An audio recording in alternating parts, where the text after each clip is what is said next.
Este episódio tem versão em Libras no Spotify e no canal da UFO no YouTube. Pera, antes de começarmos a nossa conversa de hoje, vamos explicar um pouco de onde veio a ideia desse episódio. The Last of Us é uma franquia de jogos de videogame de ação e aventura, que se passa em um mundo pós-apocalíptico. Nele, os seres humanos se transformam em canibais quando são infectados por uma mutação do fungo Cordyceps. Em 15 de janeiro de 2023, a Home Box Office, mais conhecida como HBO, lançou a série com o mesmo nome do jogo. Na série, Joel é um sobrevivente meio cínico, enquanto Ellie é uma jovem muito corajosa. Eles se unem devido à dificuldade que estão vivendo. Juntos, eles enfrentam circunstâncias e vários monstros, enquanto tentam sobreviver em um Estados Unidos pós-apocalíptico. Bizarro, né? Pois é. Depois do lançamento, muitos portais de notícias resolveram falar sobre a possibilidade de ser infectado por fungos.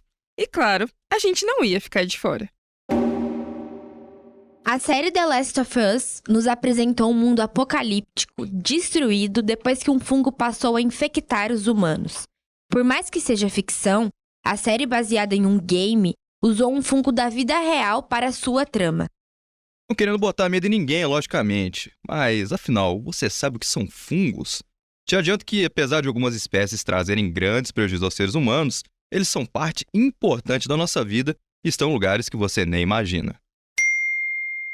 O Ciência ao Pé do Ouvido convidou a professora doutora Halciane Menezes, responsável pelo laboratório do curso técnico de análises clínicas da Escola Técnica de Saúde da UFO, para falar neste episódio mais sobre os fungos, o que são, suas aplicações e como eles influenciam na nossa vida.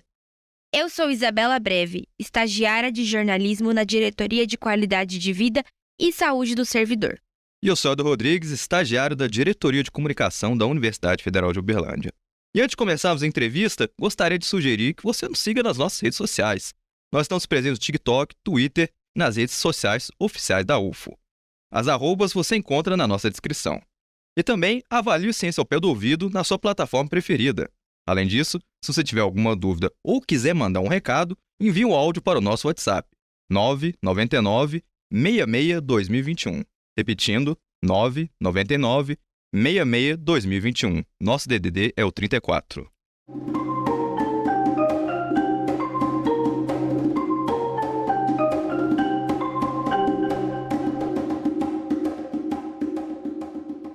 The Last of Us nos abriu muitos debates sobre a possibilidade de um futuro apocalíptico causado por um fungo que toma conta de tudo. Agora, bora entender mais sobre fungos. Seja bem-vinda, professora. Obrigado por estar aqui conosco. Então, eu agradeço vocês a oportunidade, tá? Agradeço por estar aqui falando um pouquinho sobre esse universo dos fungos, que é um universo encantador. Quando a gente conversa sobre fungos, as pessoas acham que é algo que vai causar mal para nós. E aí vem a série trazendo isso. Mas se a gente entende mais um pouquinho, a gente vê que os fungos são muito mais benéficos para nós, são muito mais aplicados a algo, coisas boas para nós do que trazer alguns malefícios. Então, assim, fungo a gente pode ficar horas e horas debatendo e aí no final vocês vão ver que, poxa vida, os fungos são ótimos. Eu não sabia que tinha um fungo que eu já tinha comido e que era tão gostoso assim, né? Então, assim, acho que hoje a gente vai ter a oportunidade de levar isso pro pessoal e espero que no final todo mundo goste um pouquinho mais de fungo do que a série nos apresenta. Com certeza, né? A série realmente botou medo em todo mundo. Novamente, seja bem-vindo, professora. E para iniciar a nossa conversa aqui, né? O que é esse tal de fungo, hein? E principalmente, o que eles fazem na natureza, né? Todo mundo tem uma função na natureza, né? Qual que é a função do fungo? O que é o fungo? Explica pra gente um pouquinho, por favor. Sim, os fungos, eles por muitos anos houve uma confusão se os fungos seriam considerados plantas ou se os fungos seriam considerados animais, por conta de algumas características que eles possuem.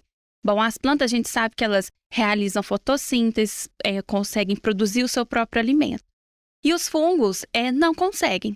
Então, os fungos, a primeira característica importante dele eles são seres heterotróficos, ou seja, não produzem o seu próprio alimento. Necessitam de obter seu alimento de uma outra forma. Como? ou através da decomposição de uma matéria orgânica, seja ela morta ou viva. E por eles serem heterotróficos, algumas vezes tentava agrupar eles, os cientistas, então será que eles se aproximam mais dos animais? Porém, algumas características deles, por exemplo, deles serem seres fixos, não serem capazes de se locomover, os afastava, então, dos animais. Então, em 1969, veja, já de meados do século passado para cá, é que decidiu criar um reino específico para tratar sobre os fungos, que é o reino fungi. E aí, os fungos, nós temos eles hoje, nós conhecemos duas formas de fungo, né? Nós temos os fungos que são microscópicos, que a gente chama de unicelulares, e os fungos pluricelulares são os macroscópicos. Exemplos básicos desses fungos, os microscópicos, a levedura que a gente usa para fazer o pãozinho nosso de cada dia. Olha aí, pra você que não sabia, hein? A cervejinha que você toma usa uma levedura para ser feita. E o exemplo de fungos pluricelulares, né, que a gente chama de cogumelos que a gente tem. Sabe aquele funguinho que você deixa um pãozinho lá uns 3, 4 dias esquecido e dá um pontinho preto nele? Sim, que lá é um fungo pluricelular. Um outro exemplo, sabe os Smurfs? Papai Smurf, aqueles cogumelozinhos vermelhinhos que tem nos Smurfs? Então, aqui lá é um fungo pluricelular. Então, os fungos têm formas completamente diferentes, né? E que têm aplicabilidades diferentes.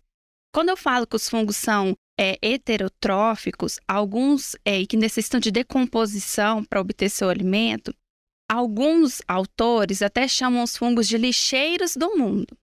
Porque eles presentes na natureza, eles realizam a decomposição dessa matéria orgânica e obtêm, para obter os nutrientes que eles precisam para desenvolver, e aquilo que ele não vai utilizar fica disponível ali na natureza para ser reabsorvido, ser aproveitado por ou um outro micro-organismo, né? Ou uma planta, enfim. Então, ele fica lá disponível para ser utilizado.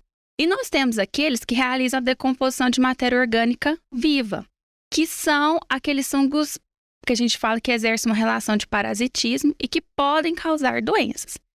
A maioria dos fungos que causam doenças, nem sempre eles vão só sobreviver se realizar essa relação de parasitismo. Não, é porque para ele foi mais cômodo obter seu nutriente através da decomposição dessa matéria orgânica viva. Então, ele vai ali, vai se instalar, vai desenvolver e vai crescer.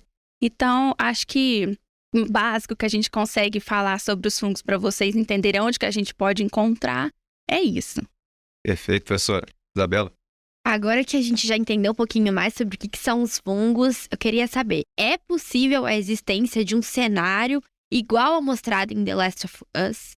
Então, eu não sei se todos viram a série, mas os primeiros episódios da série traz um epidemiologista falando que ele acreditava que uma epidemia no futuro poderia estar associada à questão dos fungos e relacionada à questão do aquecimento global, né?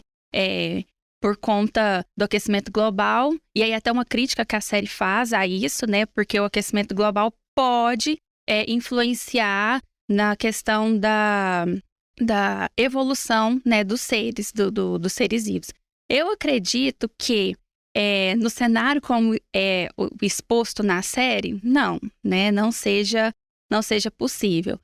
Até porque para que o fungo tenha essa adaptação de conseguir viver a temperaturas mais altas, como, por exemplo, fala o da série, são necessários milhões e milhões de anos para que o fungo consiga, então, essa adaptação. Então, eu acredito, só que biologia não é matemática, né? Mas eu acredito, diante do cenário que a gente tem, das condições que a gente tem, que uma pandemia, um cenário conforme aquilo que apresenta na série não é possível. Tá certo. E, professora, lá na série, lá a gente vê que o fungo que causa o caos lá, né, é do gênero Cordyceps, Isso. certo? Não vamos errar a pronúncia aqui. E, assim, se você puder explicar um pouco mais, assim, o que é esse fungo, né? E, principalmente, quem é infectado por esse fungo. A gente entendeu que os humanos estão fora de questão aí, é só lá na série mesmo, né? Mas quem são os infectados por ele? Então, o Cordyceps é um gênero, né, de fungo, do tipo filamentoso, né, do pluricelular, presente na natureza, especialmente em ambientes úmidos e quentes. E aqui eu faço um adendo, que fungo é um micro-organismo, é um ser, né, que ele vive muito bem adaptado a ambientes úmidos e com temperaturas maiores. Então, regiões tropicais como a nossa, é muito comum a gente encontrar diversos fungos na natureza e em ambientes também. O Cordyceps, ele é um fungo que infecta, que parasita insetos, artrópodes, diversos tipos de artrópodes. E, em especial, a formiga. Como que ele, então, realiza essa relação de parasitismo? O fungo está presente no ambiente, né? E aí, não sei se quem assistiu a série jogou também. Eu sei do jogo porque meu esposo jogou e eu assisti ele jogar porque era muito interessante.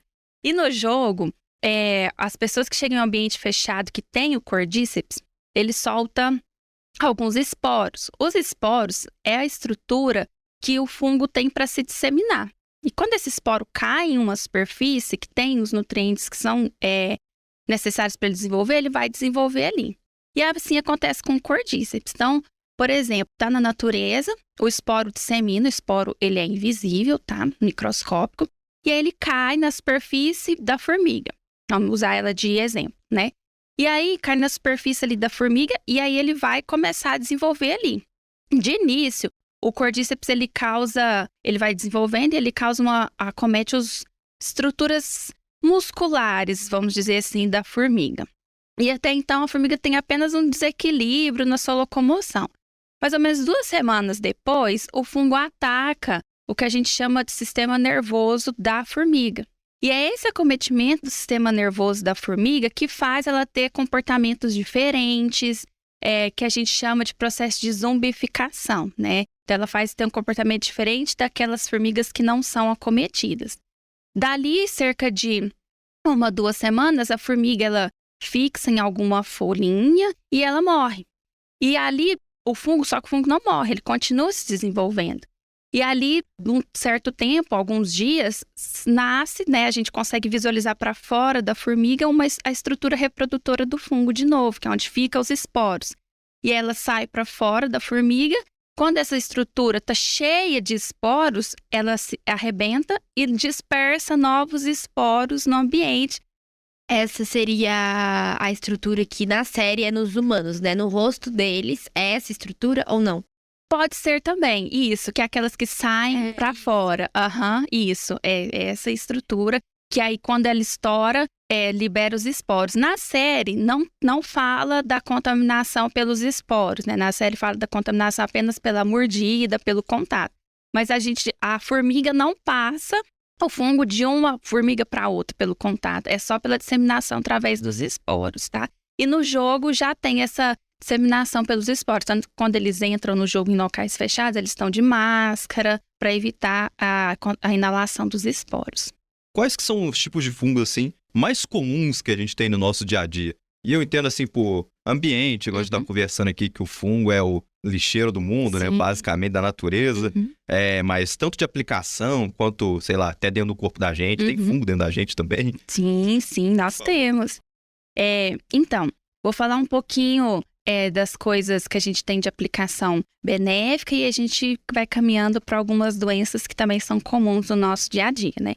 Então, a gente pode, lá no início, eu falei um pouquinho sobre o fungo na alimentação. Então, o fungo é extremamente importante na indústria alimentícia. Porque algumas leveduras podem ser utilizadas na produção dos pães, né? Da pizza também. Não sei quem já produziu pizza em casa, sabe? Que a gente tem que põe água quente, põe um pouquinho de açúcar e põe o fermento biológico, deixa descansar. O fermento biológico é a levedura, que vai se alimentar daquele açúcar que tem ali, né, fermentar, e aí isso vai produzir, vai crescer a massa, ele vai desenvolver, vai crescer a massa e produzir a leveza. A cervejinha também, então, é o fungo que dá a característica do gás, o aroma da cerveja, a cor da cerveja, então é tudo a levedura que utiliza para fazer. Aqueles queijos que a gente consome também, o queijo brie, o queijo gorgonzola, são fungos que a gente utiliza para a sua produção. O estrogonofe, né, que a gente come e a gente põe um champignon lá também, né? Então, o champignon é um tipo de fungo que a gente consome. Então eu posso, já que a gente tem vários tipos de fungo que a gente consome, então eu posso pegar um ali na natureza e consumir? Não, pelo amor de Deus. Os fungos que a gente utiliza na produção de alimentos, eles são fungos sabiamente conhecidos, que a gente sabe aquilo que ele produz, que os metabólitos, as toxinas que ele produz não vão nos fazer mal, tá? Então, a gente sabe que a gente pode consumir. Então, não vai pegar um fungo ali na natureza. Esse funguinho aqui tá bonitinho, vou pegar ele e vou consumir. Pelo amor de Deus, não façam isso. Faça isso não, nem em casa nem na natureza, viu? Isso, porque alguns fungos na natureza, eles são venenosos, tá? Então, a gente tem alguns que produzem toxinas que causam danos que podem ser fatais para nós.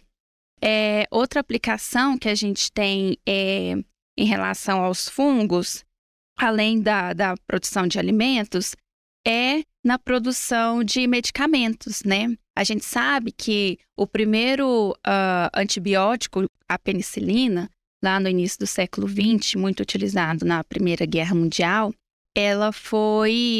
Primeira e Segunda Guerra, né? A penicilina, ela foi isolada por um acaso do fungo penicílio. O pesquisador que descobriu que o penicílio tinha essa função, o que aconteceu? Ele tinha semeado algumas bactérias, né, nas plaquinhas e deixado essas plaquinhas e saído de férias. Quando ele retorna, ele observa que algumas placas que tinha crescido o fungo, em volta dele, a bactéria não tinha crescido. E aí depois, em estudos posteriores, ele foi descobrir que era o produto um metabólito, né, produzido pelo fungo penicílio, que é a penicilina, que foi isolado dele. Além da penicilina, nós temos alguns outros medicamentos que são isolados, outros antibióticos, inclusive, que são isolados a partir dos fungos. E essa era do antibiótico revolucionou o tratamento de muitas doenças infecciosas, né? Aumentou as chances de sobrevivência de pessoas com infecção. Além, então, dos antibióticos, nós temos, por exemplo, a lovastatina, que é o medicamento utilizado no controle do colesterol, também é isolado dos fungos, de um tipo de fungo. Nós temos também a aplicação do fungo em escala industrial, isolamento de algumas enzimas dele, que são utilizados, por exemplo, na produção de detergentes, na produção de cosméticos, produção de biocombustíveis também. Então, mais uma vez falando de questão de sustentabilidade, né? Então, nessa era que a gente está vivendo de ter fontes mais limpas de combustível, de energia. Então, alguns fungos podem ser utilizados nessa produção. Então, basicamente, nós temos que a aplicação do fungo, né, na nossa realidade, no nosso cotidiano, é muito grande. E aí você falou, a gente tem fungo dentro de nós, né? Nós temos, assim como nós temos algumas bactérias que são extremamente importantes para manter o funcionamento do nosso organismo, que fazem parte da nossa microbiota, ajudam na defesa contra patógenos, nós temos também alguns tipos de fungo que estão presentes, por exemplo, pode estar presente na nossa pele, pode estar presente na nossa microbiota intestinal. E aí são fungos que são benéficos para nós, tá? Assim como as bactérias que a gente tem dentro, que compõem a nossa microbiota. Porém, nós temos aqueles fungos que podem causar doenças, né? Algumas doenças simples, que causam algum incômodo estético, até doenças que podem levar à morte do indivíduo. Aquele do pão, por exemplo, tem muita gente que fala assim, deixei um pãozinho aqui, né, tá um pedacinho ali ruim ali, aí corta aquele pedaço ali, manda o resto pra dentro. Isso aí pode ser grave, mais ou menos? Então, quando nas aulas eu vou falar sobre os fungos com os alunos, eu até comento sobre isso. Então aquele pãozinho ou aquela fruta que começou a crescer um pedacinho, que a gente vê um pontinho preto, é só tirar aquele pedaço e comer? O ideal é você descartar todo o alimento. Por quê? Porque o fungo, ele produz metabólitos, né? O seu metabolismo vai ter algumas substâncias que são produzidas que vão ser eliminadas. Algumas dessas substâncias, elas podem ser tóxicas para nós. E aí, a gente não sabe qual que é o tipo de fungo que está ali naquele alimento, a gente não sabe que toxina ele produziu, a quantidade que ele produziu. Então, por mais que você tire aquela partezinha que tá com o fungo, os metabólitos dele, as toxinas que ele produziu, pode ter se disseminado, né? É dispersado ali pelo alimento. E aí você pode ingerir, pode acontecer alguma coisa, ou como também você pode não sentir nada, tá? Mas por via das dúvidas, é melhor sempre a gente descartar o alimento que está contaminado com algum tipo de fungo. Né, professora? O pessoal fala assim, o bolinho da vovó, aquele litro com um pedacinho ali, vovó, faz essa desfeita não, vou cortar aqui, eu como sossegado, mas não é positivo isso não, né? E nem dá pro seu cachorrinho também, Nossa, tá? pior ainda. Aham. Vamos cuidar dos bichinhos, gente. Isso. E professora, existem outras aplicações como essa na medicina que já estão comprovadas ou que têm estudos em andamento? Então, além dessas questões de relação ao transtorno de depressão, nós temos também alguns estudos que ainda, apesar de já ter isolado a ação antimicrobiana de alguns fungos, né, composto com ação antimicrobiana de alguns fungos, sempre ainda tem alguns estudos tentando esse isolamento de algum composto, seja com ação antimicrobiana, com ação, alguns até com ação antitumoral, tá? Mas eu tenho falado muito, reforçado muito a questão da ação antimicrobiana, porque a gente está vivendo uma era que a gente tem tá se tornando cada vez mais frequente o surgimento de micro-organismos resistentes aos antimicrobianos que a gente utiliza atualmente. E aí isso é uma questão de saúde pública, é um problema que chama a atenção, que preocupa os profissionais da saúde para o tratamento de infecções. Então, as pesquisas voltadas para desenvolvimento, para descoberta de compostos que podem ter ação antimicrobiana a partir de fungos encontrados na natureza, elas ainda continuam. E fungo, gente, é uma coisa assim, hoje a gente conhece cerca de 200 mil espécies de fungos. No mundo inteiro? Isso. Mas, na natureza, deve ter milhões de espécies, milhões de espécies que a gente ainda não teve a oportunidade de conhecer. E aí, só através da ciência, né, da busca, das pesquisas, que a gente vai conseguir conhecer, identificar novos fungos, conhecer as suas propriedades, como que ele funciona e saber o que a gente pode isolar dele.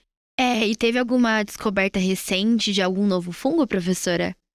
Olha, que eu saiba, não, mas assim, ontem pode ter saído, né, e eu não consegui ler a publicação, mas que eu saiba, ainda não. Mas todo ano tem alguma publicação relacionada a isso. Com certeza, a pesquisa científica é violenta demais nesse sentido, né? Toda hora tem uma novidade, parece que todo dia é Natal. E, professor, nesse sentido das pesquisas, né, uma coisa que você destacou muito aqui, né, é como é que o uso da natureza, principalmente dos fungos a nosso favor, é o que compõe a nossa vida moderna, né? Basicamente fundamenta a sociedade, né? Eu lembro, assim, de assistir documentário, né, principalmente esses, assim, de guerra, assim, mostra que era uma loucura antes da penicilina, entendeu? O cidadão lá, cortei aqui o braço aqui, de repente ali entrava alguma coisa, cara, vai ter que cortar seu braço aí, chefe, não tem condição não. Mas ainda nessa questão das pesquisas científicas que a gente estava comentando, né, vale citar que tem uma pesquisa aqui na UFA aqui, muito interessante, que a gente consultou, do professor Reginaldo Pedroso, da equipe dele, né, que fala sobre limpeza de ambiente com relação a fungos, assim, né, nas fezes dos pombos, né. Essa pesquisa é sensacional e a gente vai falar um pouco sobre ela agora. O professor Reginaldo dos Santos Pedroso é doutor em Biociências Aplicadas à Farmácia pela Universidade de São Paulo e pós-doutor em Promoção de Saúde. Ele estudou a presença de criptococos no ambiente e a resistência a antifúngicos no mestrado e no doutorado. Hoje, ele é professor da Escola Técnica de Saúde e orientador no programa de pós-graduação em Ciências da Saúde aqui na UF. Você pode ler sobre essa pesquisa na seção Leia Cientistas lá no portal Comunica UF. Vamos deixar o link aqui na descrição, tá bom? E até a gente vê que é aplicado muito isso aqui na universidade, né? Eu passo de manhã no restaurante universitário, ali tem um cara lá com uma VAP lá, tirando ali as fezes dos pombos ali e tudo mais. Por onde que vão as principais pesquisas científicas no mundo hoje com relação a fungo? A gente já comentou de aplicação médica, para questão de combater superbactérias, né? Uhum. E aqui na UFO também, o que vocês andam pesquisando também? Qual que é a linha de pesquisa, assim, dos fungos, assim? Certo. Como a gente viu, os fungos têm uma aplicação muito grande.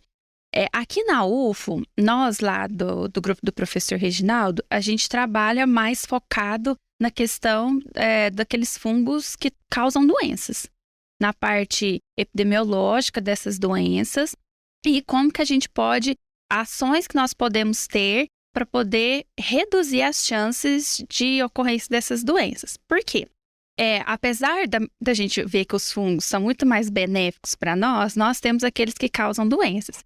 E quando um fungo causa uma doença, ele geralmente vai acometer um indivíduo imunocomprometido ou um indivíduo que tem as suas defesas já um pouco mais baixas. E quando ele, por exemplo, quais grupos de pacientes? Aqueles pacientes portadores do vírus HIV já desenvolvendo a fase da doença AIDS, tendo as manifestações clínicas, ou um paciente transplantado, um paciente internado muito tempo no ambiente hospitalar, são pacientes mais vulneráveis a desenvolver uma infecção fúngica mais grave. Então, nosso foco aqui, o grupo do professor Reginaldo, é esse, a gente trabalhar, né, avaliar quais são os principais patógenos, as principais espécies de fungo que têm acometido pacientes no hospital, quais são as principais características desses pacientes, e o que a gente pode ser feito, o que nós podemos fazer para melhorar a assistência e reduzir as chances de ocorrência dessas infecções. Esse trabalho que o Reginaldo fez foi com um aluno de TCC, foi um trabalho super interessante, porque a gente coletou amostras, foram 2 alunos, na verdade. Um aluno ficou responsável por coletar amostras dos troncos das árvores, do campus Umuarama, e o outro foi responsável por coletar amostras de fezes de pombo. A gente sabe que pombo é um animal que está em todos os lugares, né? E as fezes do pombo pode ter um fungo chamado Cryptococcus. O Cryptococcus é um gênero, né, de fungo que tem algumas espécies que, especialmente pacientes HIV positivos, já na fase de doença, de manifestação clínica da AIDS, ele pode acometer esse indivíduo, causar meningite ou uma infecção de corrente sanguínea, ser muito grave e levar o indivíduo ao óbito muito rápido. E nós temos algumas outras espécies, como por exemplo o Cryptococcus gat, que às vezes pode acometer indivíduos que são imunocompetentes, como eu, como você, como você.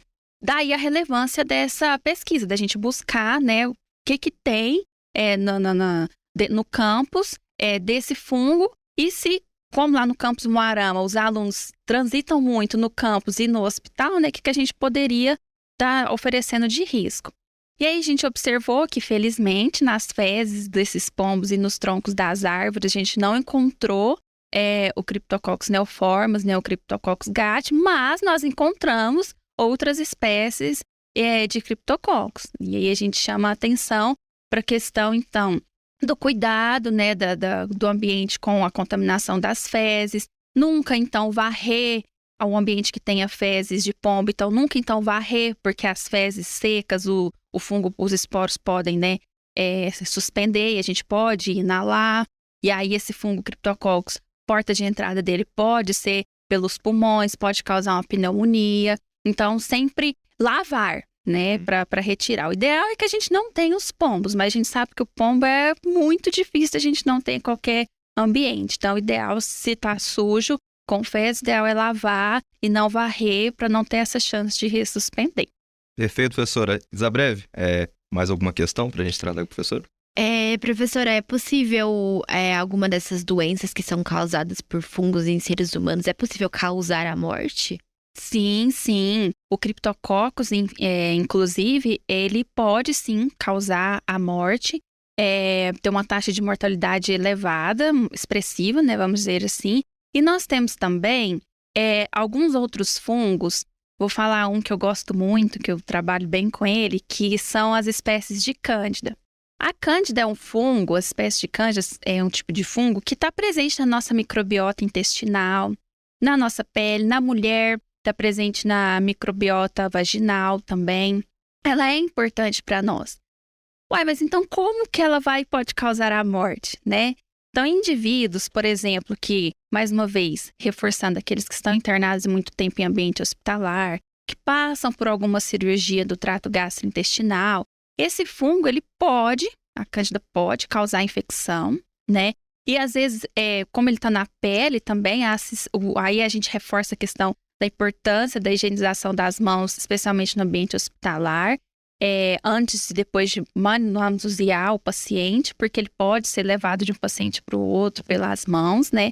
E esse fungo, em indivíduos internados, ele pode causar uma infecção grave e que geralmente leva ao óbito. Por exemplo, em neonatos críticos, né, que estão internados há algum tempo na UTI neonatal, a taxa de mortalidade pode chegar a 30% por esse fungo. E 90% pode morrer em até 30 dias após a infecção. A maioria é assim, nossa, descobriu que o bebê está com infecção por uma espécie de cândida, se não iniciar o tratamento imediato, dali uma semana, infelizmente, ele vem a óbito.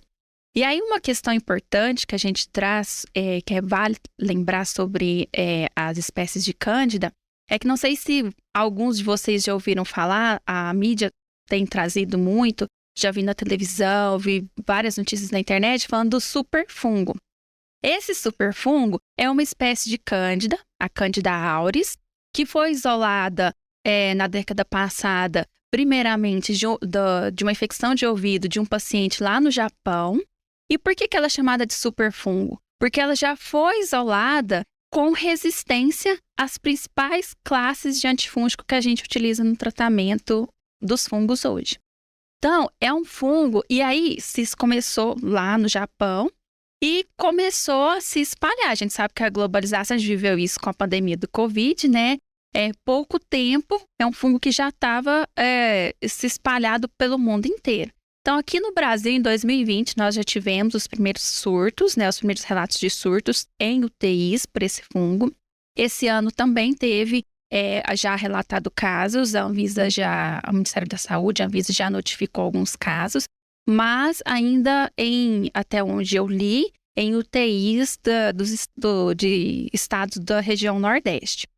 Mas é um fungo que preocupa porque, poxa, se ele já é isolado, resistente à maior classe dos antifúngicos disponíveis, como que eu vou tratar o paciente? Então, a melhor forma de evitar é a prevenção, tá? Porque esse fungo está associado a uma elevada taxa de mortalidade, o paciente, infelizmente, evolui muito rápido para o óbito. E aí, então, como que a gente pode evitar, então, a contaminação por esse fungo? Aí é um aviso, um recado mais voltado para os profissionais de saúde, né? Sempre higienizar as mãos, o cuidado antes e após manusear o paciente, para a gente poder evitar que ocorra infecção por esses micro-organismos nessas unidades críticas. Muito importante, professora, realmente esse toque para os profissionais de saúde e para a gente também, de certa forma, né? Porque no nosso dia a dia, higienizar as mãos aí, ter um trato correto com a higiene também nunca é demais. Sim. Professora, acho que a gente já está partindo para o final, né, Isabelle? Foi muito interessante a nossa conversa. Gostaríamos muito de agradecer a sua presença. Foi muito interessante saber mais, né, sobre as aplicações do fungo e como eles estão mais presentes no nosso cotidiano e no nosso corpo do que a gente mais imagina. Obrigada, eu que agradeço o convite. E precisando, estamos à disposição. Espero que vocês, depois dessa conversa, né, tenham um olhar mais afetuoso, vamos dizer assim, pelos fungos, apesar de a gente falar assim, nossa, alguns matam, né, mas vocês observaram que a maioria deles são benéficos para nós. Então, só de saber que o mundo não vai virar um The Last of Us, eu já fico muito satisfeito. Com certeza.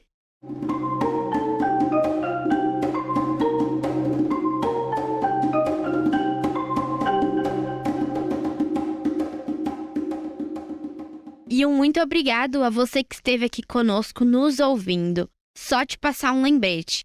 Não deixa de nos seguir nas redes sociais e se inscrever na plataforma que você ouve o nosso podcast.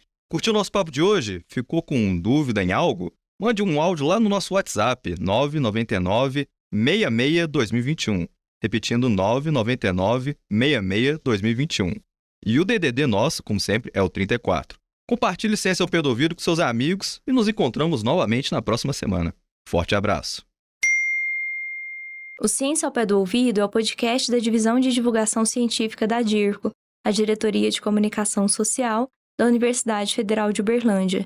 A apresentação, produção e entrevista desse episódio foram feitas pelos estagiários de jornalismo Helder Rodrigues e Isabela Breve. A supervisão do roteiro foi feita pela jornalista Nayara Chaia. A comunicação imagética foi feita pelo Matheus Freitas, estagiário de design. A divulgação nas mídias sociais está com o jornalista Túlio Daniel, que também é editor de ciência das redes sociais da UFO. A principal transição sonora é a composição do percussionista Eduardo Fraga Túlio, que é pesquisador e professor de música aqui na UFO. A captação de áudio foi feita pelo Yuri Ganda, edição, montagem e finalização são do Márcio Gama. A direção de comunicação da UFO é da jornalista e pesquisadora Renata Neiva. Este episódio tem versão em Libras no Spotify e no canal da UFO no YouTube. A intérprete é a Alessandra da Silva. Captação e edição de vídeo do Euler Reis. O Ciência ao Pé do Ouvido tem apoio da Fundação de Amparo à Pesquisa do Estado de Minas Gerais, a FAPEMIG. Voltamos na próxima terça-feira. Até mais!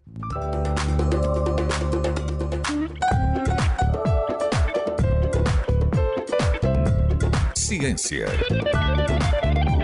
ao pé do ouvido.